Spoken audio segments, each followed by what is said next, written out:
Semangat pagi. Pada kesempatan kali ini saya akan menjelaskan terkait dengan Global Supply Chain Management. Global Supply Chain Management adalah proses integrasi berbagai aktivitas, mulai dari pengadaan bahan baku, proses produksi, hingga distribusi produk yang dilakukan dengan menggunakan jaringan internasional.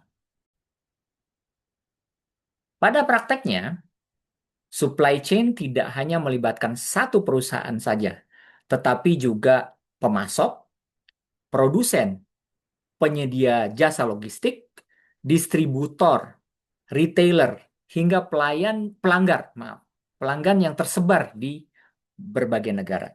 Nah, di era persaingan global saat ini, yang bersaing bukan lagi hanya perusahaan secara individual, melainkan keseluruhan sistem supply chain yang dimilikinya. Mungkin Anda ingin bertanya, apa itu supply chain management? Kalau manajemen itu sendiri kan planning, organizing, actuating, and controlling. Merencanakan, bagi-bagi tugas, melaksanakan, dan mengendalikan. 4 poin. Lalu ada supply chain.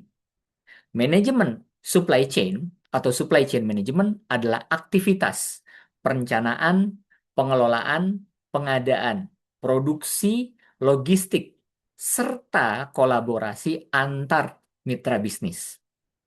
Lanjut, global supply chain adalah jaringan organisasi, manusia, dan proses yang terlibat dalam pengiriman produk ke pasar global. Ada beberapa hal yang melatar belakangi global supply chain. Yang pertama adalah tentunya globalisasi untuk meningkatkan persaingan antar perusahaan di seluruh dunia. Yang kedua, meningkatnya ekspektasi pelanggan yang menginginkan produk menjadi lebih cepat, lebih murah, dengan kualitas yang lebih baik. Dan yang ketiga, penyebabnya adalah perkembangan teknologi informasi dan komunikasi yang memungkinkan koordinasi lintas negara menjadi lebih mudah. Lalu apa tujuan utama dari global supply chain? Tujuan utamanya adalah meningkatkan nilai atau value bagi pelanggan. Hal ini dilakukan dengan cara apa? Dengan menyediakan produk yang berkualitas, tepat waktu, dan sesuai dengan kebutuhan konsumen. Tujuan berikutnya adalah mendukung pertumbuhan bisnis. Dengan supply chain yang efektif, perusahaan dapat memperluas pasar, meningkatkan kapasitas produksi, dan mempercepat ekspansi ke berbagai negara.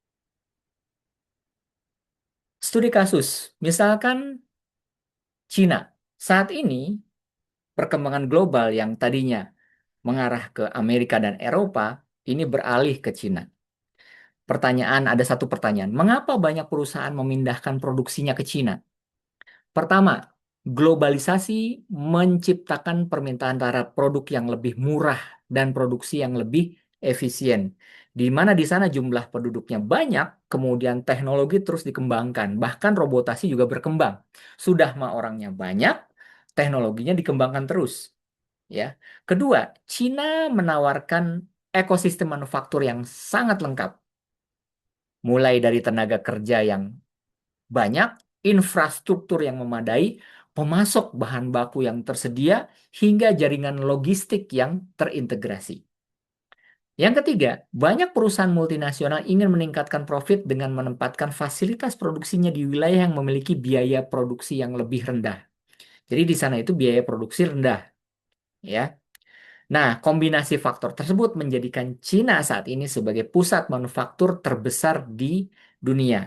Terkait dengan global supply chain, Cina adalah contoh kasus yang menarik untuk kita tiru sebagai eh, gambaran dari implementasi global supply chain yang ada saat ini.